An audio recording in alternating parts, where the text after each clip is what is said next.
Venezuela is in crisis mode, there's no doubt. There's no ability to turn this ship around, and it will end in a much worse situation. South America seems to be entrenched in a contagion, as even Brazil and other countries have their own issues that seem to have escalated recently. The clock is ticking. You came here for the truth. Today I'm going to talk about Venezuela. I'll also mention Brazil and why this is very important. I do cover this often, so I'm going to try to move through this video as quick as possible, and at the end stay tuned because I'm going to give you the solution. Let's look at this right away, very quick. I don't want to cover all the articles, everything, because it's just too much, and I do cover it frequently. Venezuela quells attack on the military base, 2 killed. So right here, the Venezuelan authorities quelled an attack on a military base near the city of Valencia by soldiers and armed civilians on Sunday, killing 2 of them in a dramatic escalation of unrest in the protest-convulsed South American nation. It's not just Venezuela, but they are suffering to a great degree at this time. You can see the hyperinflation. You can see the people fleeing. The people from Venezuela, they're going to Colombia. They're going to Trinidad and Tobago. They're basically going anywhere they can in search of work. They're in search of safety. They're trying to get away. That's what's going on right now. This is a real takedown. You can see that the factions have formed. You can see that there is a civil war going on within the country. The people against the military. The military is trying to faction off, or at least a small section, it seems, according to these articles anyway. I don't know what's true. I don't know what's propaganda, but I know that it is in a mess right now. It's in an absolute mess. That's something that we can't deny.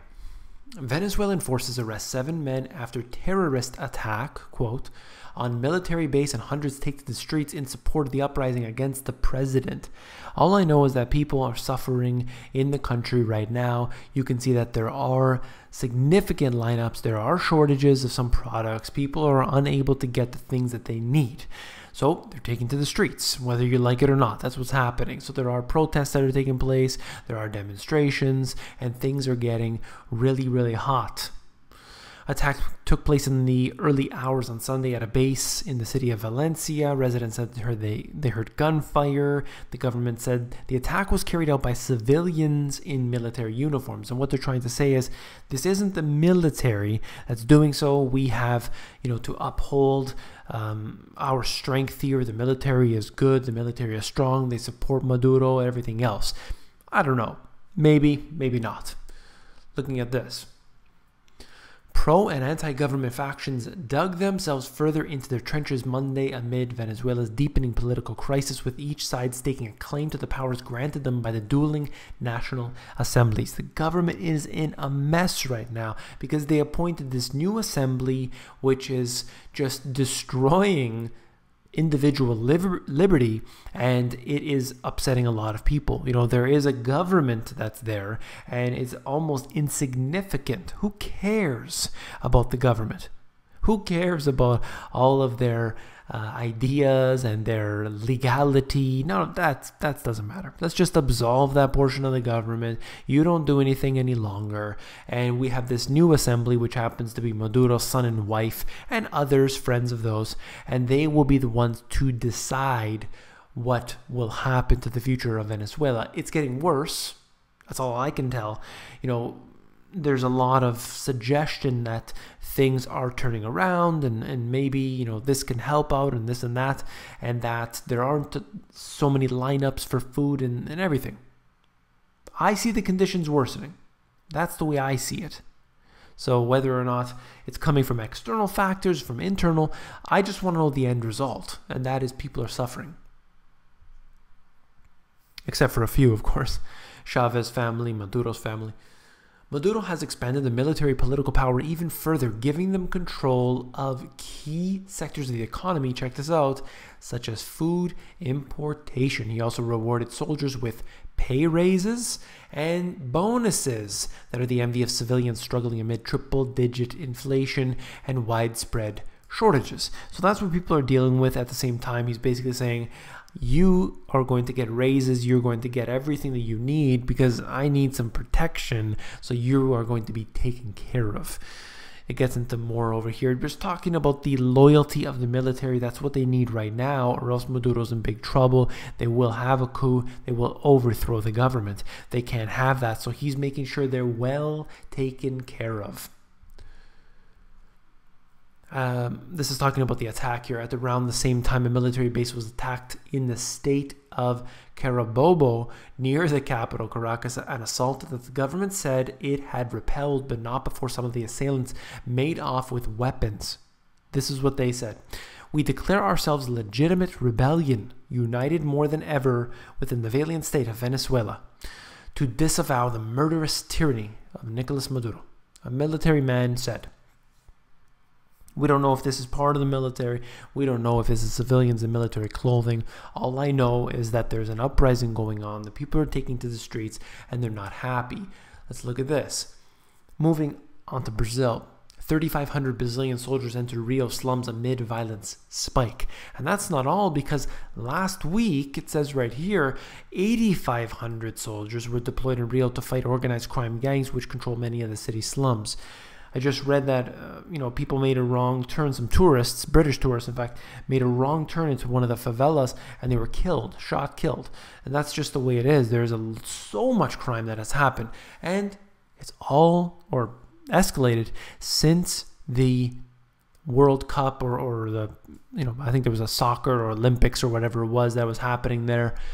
And that upset a lot of the people in Brazil, because they said, look, you're supposed to be giving me the money. We're poor. Why are you spending billions of dollars on all of this, and instead of giving it to the people who really need it the most?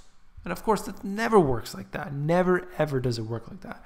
Then you read about this story here. In Rio, office workers joined the ranks of the homeless. I read through this article here, and basically this guy, he was your office manager. He was in human resources director, in fact.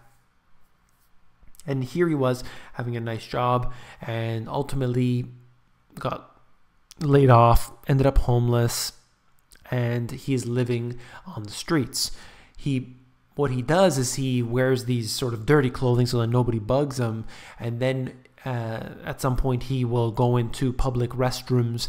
He'll be able to change, he'll be able to shave his face, whatever he needs to do, clean up a little bit, and then he puts on his proper clothing, looks very presentable, and goes off and tries to do, basically get his life back in order. And this is just one of many. You see this not just in Brazil, but you see that going on in many cities around the world where people are living sort of two lives and they're trying to keep up with everything. Rents are rising, housing prices are rising, energy prices, food prices, and everything else. But wages, they're not rising. The inflation, unfortunately, isn't in our wages, and that is a very, very clear fact. It's not keeping up with what we have to spend, and you could see that happening in Brazil. You can see that with what's happening in Venezuela as well. So that's it for the video, except for the solution. What do people do? What should you do? You live in Chicago, you live in New York, you live in Toronto and Vancouver and everywhere else around the world. What should you do? Well, the number one, the most important thing is to take care of your food security. And that means having storable food, number one. Now, what's storable food? Look, I don't want to have freeze-dried food. I don't want to go to the space and Mars and everything else. Okay, I don't want that garbage, okay? That's a waste of money.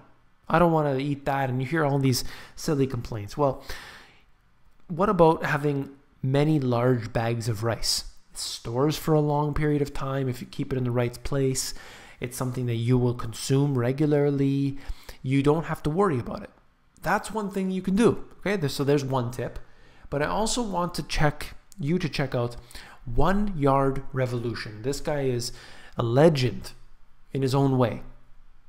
Very important. And this is why many people will say, they'll deny it right off the top of my head, or off the top of their heads.